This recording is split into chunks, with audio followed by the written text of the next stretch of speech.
प्रिय छात्रों, कल हमने आपको पुनश्च रसायन का जो तीसरा भाग है कोलाइडी अवस्था वो स्टार्ट किया था, जिसमें आपको बताया गया था कोलाइडी अवस्था क्या है। कणों के आकार के आधार पर विलयन तीन प्रकार के होते हैं: वास्तविक विलयन, कोलाइडी विलयन और निलंबन। तो ये जो बंटवारा था वो कणों के आकार के आधार पर था। उसके बाद हमने कोलाइड कितने प्रकार के होते हैं, तो दो प्रकार के कोलाइड बताए थे: द्रव स्नेही कोलाइड तथा द्रवरोधी कोलाइड, और इनकी विशेषताएं समझाई थी। आज हम आपको द्रव स्नेही और द्रवरोधी कोलाइडों को बनाने की विधियां समझाएंगे।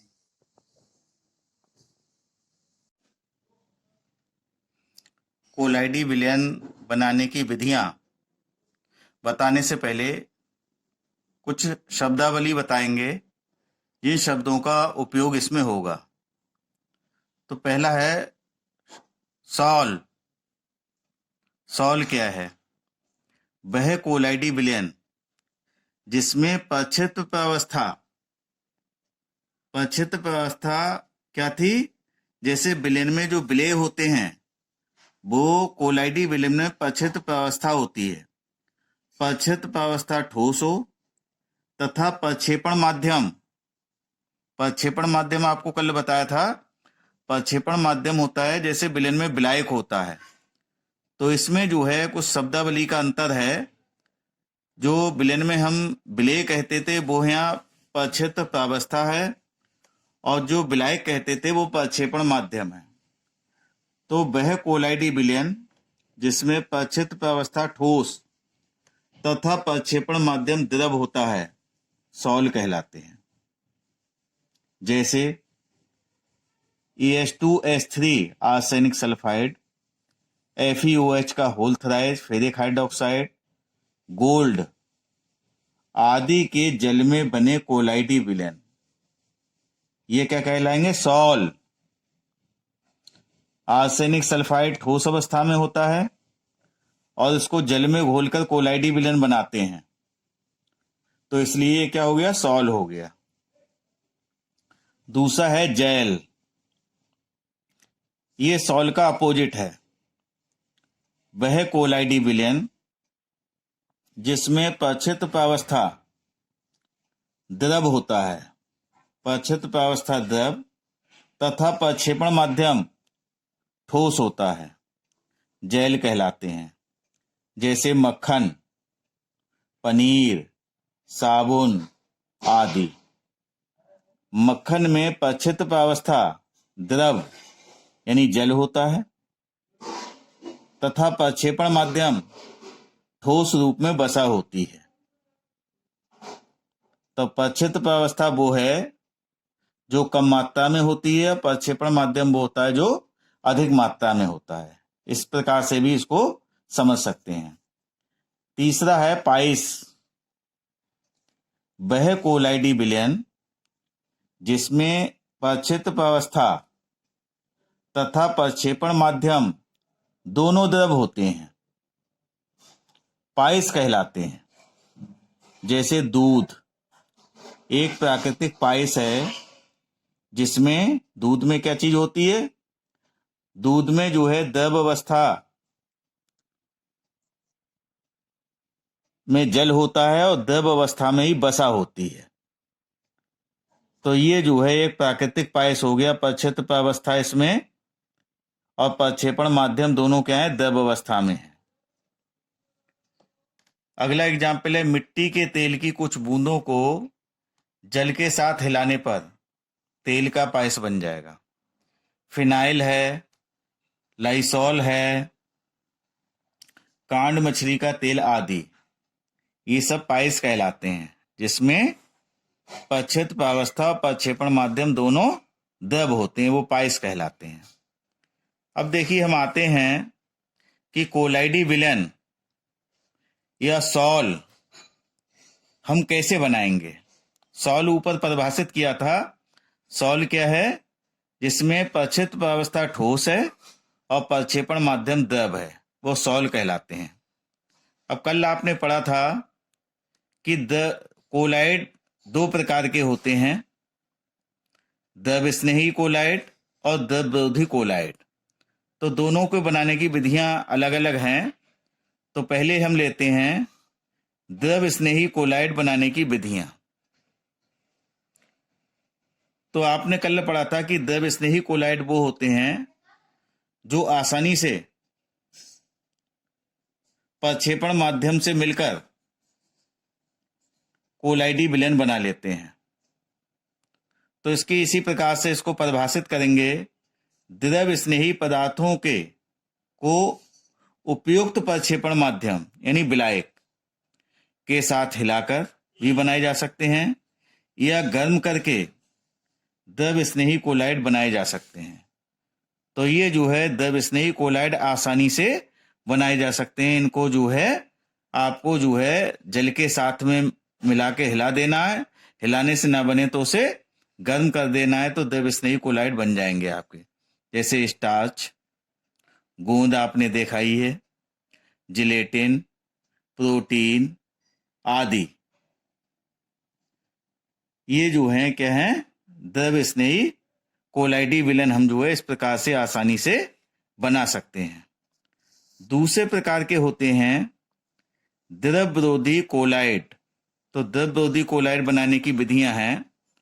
द्रव विरोधी कोलाइड बनाने की जो विधियां हैं वो कणों के आकार पर आधारित होती हैं। ये दो प्रकार से बनाए जा सकते हैं। पहली विधि है संघनन विधियां, दूसरी है प्रक्षेपण विधियां। तो पहले लेते हैं संघनन विधियां। द्रव विरोधी कोलाइड बनाने की संघनन विधियां निम्नलिखित हैं। इसमें पहला है ऑक्सीकरण।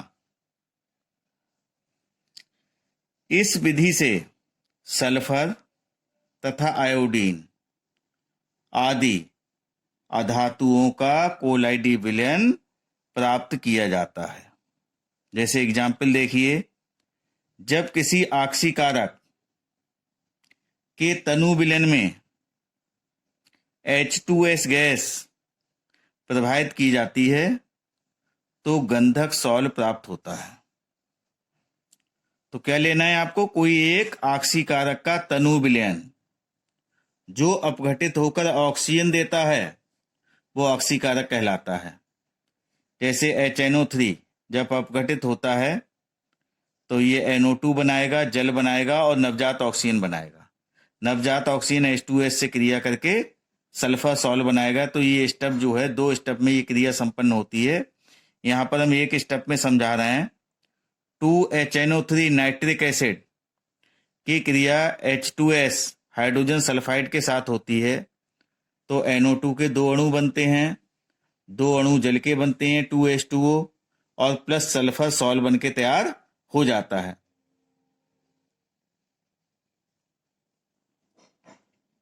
दूसरी विधि है अपचयन। इस विधि से उत्कृष्ट धातुओं जैसे सोना, चांदी, प्लेटिनम आदि का कोलाइडी विलयन प्राप्त किया जाता है। जैसे एग्जाम्पल देखिए, ऑरिक क्लोराइड का स्टेनस क्लोराइड से अपचयन कराने पर गोल्ड सॉल्ट बनता है जिसे पर्पिल ऑफ कैसियस कहते हैं। तो एग्जाम में बनाने के लिए आता है तो लिख देते हैं पर्पिल ऑफ कैसियस बनाने की विधि लिखिए। तो इसे ध्यान रखना है कि गोल्ड सॉल्ट को पर्पिल ऑफ कैसियस कहते हैं। यह है 2AuCl3। Au गोल्ड का फार्मूला है। तो गोल्ड की यहाँ पर 3 संयोजकता प्रयुक्त हुई है, इसलिए इसे कहते हैं Auric chloride. 2AuCl3 plus 3SnCl2, ये टिन का फार्मूला है। जब इसकी 2 वैलेंसी प्रयुक्त होती है तो इसे स्टेनस कहते हैं, 3 प्रयुक्त होती है तो स्टेनिक कहते, तो इसका नाम है स्टेनस क्लोराइड। तो ये जो है ऑरिक क्लोराइड का जो है SnCl2 अपचयन कर देता है और गोल्ड सॉल्ट बन जाता है, बना 2Au प्लस 3SnCl4 बन गया। तो ये गोल्ड सॉल्ट इस प्रकार से बन जाता है। तीसरा मेथड है जल अपघटन। इस विधि से धातुओं के ऑक्साइड तथा हाइड्रोक्साइड के कोलाइडी विलयन बनाए जाते हैं। जैसे एग्जाम्पल देखिए, उबलते हुए जल में फेरिक क्लोराइड का विलयन डालने पर फेरिक हाइड्रोक्साइड का लाल भूरे रंग का कोलाइडी विलयन प्राप्त होता है। तो ये हो गया FeCl3 ferric chloride plus 3H2O जल। इसको फेरिक क्लोराइड को जब उबलते हुए जल में डाला तो बन गया फेरिक हाइड्रोक्साइड का अपक्षेप आ गया प्लस 3HCl बन गया। तो ये फेरिक हाइड्रोक्साइड का सॉल्ट बन गया। चौथा है उभय अपघटन। इस विधि से धातुओं के सल्फाइड के कोलाइडी विलयन प्राप्त किए जा सकते हैं। एग्जाम्पल देखिए, आर्सेनिक ऑक्साइड के विलयन में H2S हाइड्रोजन सल्फाइड गैस प्रवाहित करने पर आर्सेनिक सल्फाइड सॉल्ट प्राप्त होता है। यह AH2O3 आर्सेनिक ऑक्साइड। इस विलयन में हमने H2S गैस प्रवाहित की, हाइड्रोजन सल्फाइड गैस प्रवाहित की, तो ये बन गया AH2S3 आर्सेनिक सल्फाइड का सॉल्ट बन गया प्लस 3H2। तो ये हमने क्या बनाए थे? सॉल्ट बनाए थे। सॉल्ट पीछे आपने पढ़ा था। सॉल्ट कौन से थे? जिसमें प्रक्षेप्य अवस्था ठोस और प्रक्षेपण माध्यम द्रव अवस्था में होता है, तो वो सॉल्ट कहलाता है। जो कोलाइडी विलयन बनता है उसको सॉल्ट कहते हैं। अब ये संघनन की आपने 4 विधियां पढ़ी। द्रव विरोधी कोलाइड बनाने की एक मेथड पढ़ा। दूसरा मेथड है प्रक्षेपण विधियां। कोलाइडी विलयन बनाने की प्रक्षेपण विधियां निम्नलिखित हैं।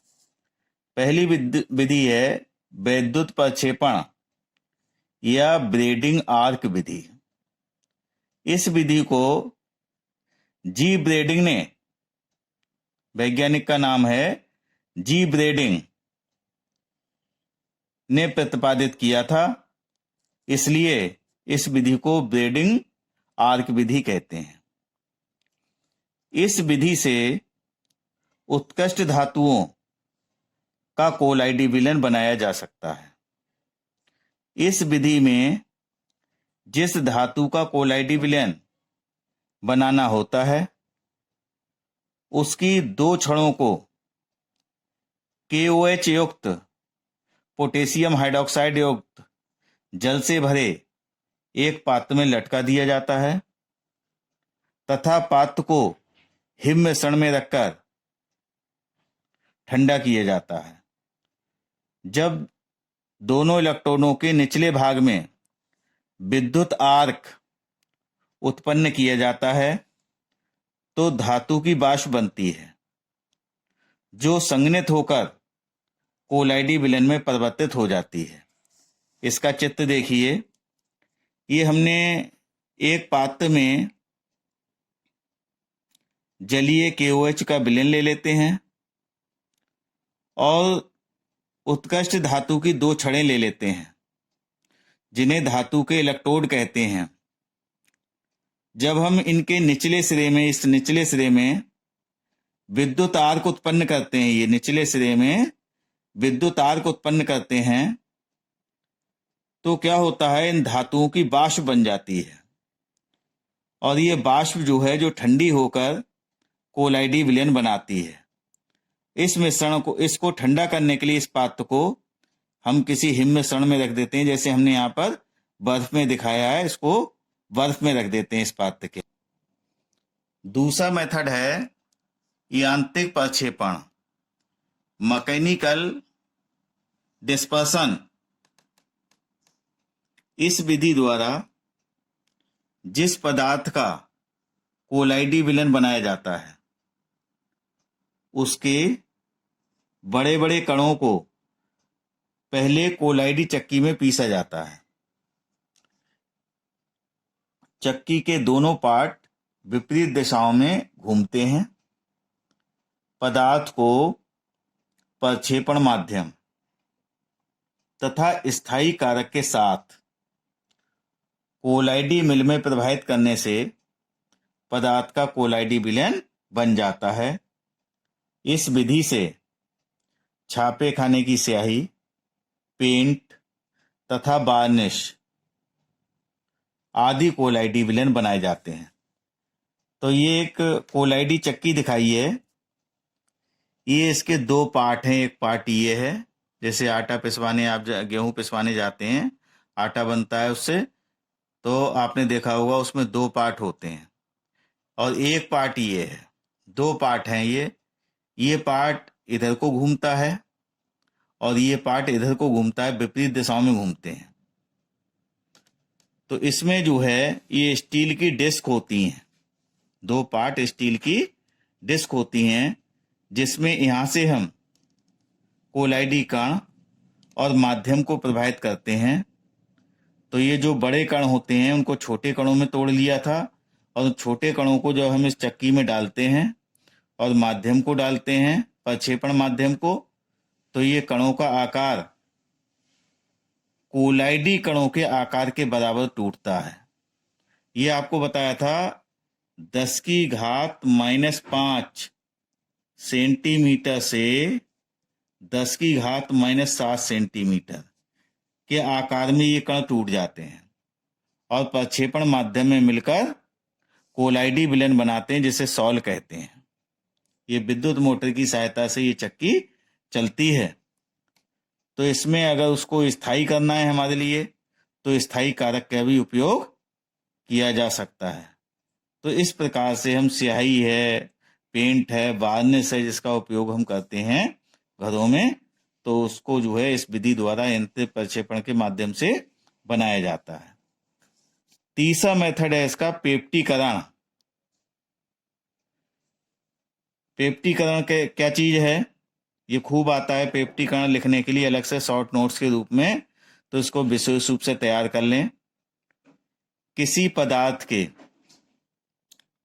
ताजे अपक्षेप को किसी सम आयन वाले, एक आयन समान होना चाहिए, जो विद्युत अपघट्ट होगा उसका एक आयन, जो अपक्षेप है ताजा, उसके समान एक आयन होना चाहिए।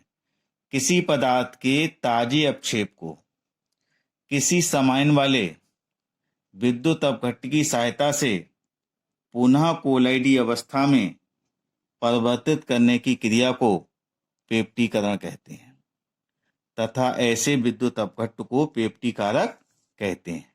जैसे एग्जाम्पल देखिए, फेरिक हाइड्रोक्साइड का हम ताजा अपक्षेप ले लें और उसमें फेरिक क्लोराइड विलयन की हम थोड़ी मात्रा अगर मिला दें, तो फेरिक हाइड्रोक्साइड का लाल भूरे रंग का कोलाइडी विलयन प्राप्त होता है। जैसे FeOH का होल थ्राइस, ये ताजा अपक्षेप है, ताजा अपक्षेप है फेरिक हाइड्रोक्साइड का, ताजा अपक्षेप, ताजा अपक्षेप है, और ये विद्युत अपघट्ट है, विद्युत अपघट्ट है। इसका नाम क्या है? Ferric chloride. जब इसमें डालते हैं तो फेरिक हाइड्रोक्साइड का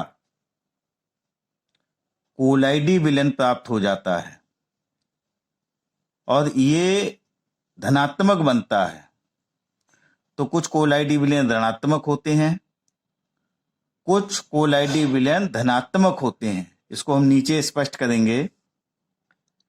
पेप्टीकरण क्रिया इस तथ्य पर आधारित है कि धनावेशित या ऋणावेशित आयन में से किसी आयन के कोलाइडी कण पर अधिशोषित होने से स्थायित्व आ जाता है। जैसे ये आयन को जो स्फेरिक हाइड्रोक्साइड का जो अपक्षेप था, उसने विद्युत अपघट्टिका ये धनायन फेरिक आयन को अधिशोषित कर लिया, जिससे ये कोलाइडी विलयन क्या हो गया, स्थायी हो गया। स्थायित्व प्राप्त करने के लिए ये कोलाइडी विलयन जो है किसी धनावेशित या ऋणावेशित विद्युत अपघट्ट में उपस्थित धनावेशित या ऋणावेशित आयन को अधिशोषित कर लेते हैं, जिसमें इससे स्थायित्व आ जाता है। यदि कोलाइडी विलयन जो हमारा बना है उसने विद्युत अपघट्ट की अगर धनायन को अधिशोषित कर लिया है तो वो धनात्मक सॉल्व बनेगा।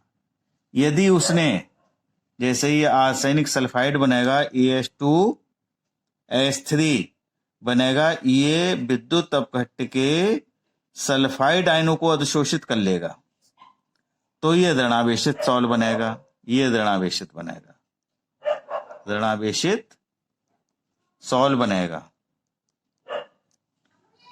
तो आप समझ गए होंगे कि धनावेशित सॉल्व कैसे बनेगा और ऋणावेशित कैसे बनेगा। विद्युत अपघट्ट में एक धनावेश होता है, धनावेशित आयन होता है, एक ऋणावेशित होता है। अब ये इसकी प्रकृति पर निर्भर करता है कि जो कोलाइडी विलयन बन रहा है उसकी प्रकृति पर निर्भर करता है कि किस प्रकार के आयन को ये अधिशोषित करेगा। फिर समझ लीजिए, यदि कोलाइडी विलयन धनावेशित आयन को अधिशोषित करता है तो धनात्मक सॉल्व प्राप्त होगा। यदि कोलाइडी विलयन ऋणावेशित आयन को अधिशोषित करता है तो ऋणावेशित कोलाइडी विलयन अर्थात ऋणावेशित सॉल्व प्राप्त होगा।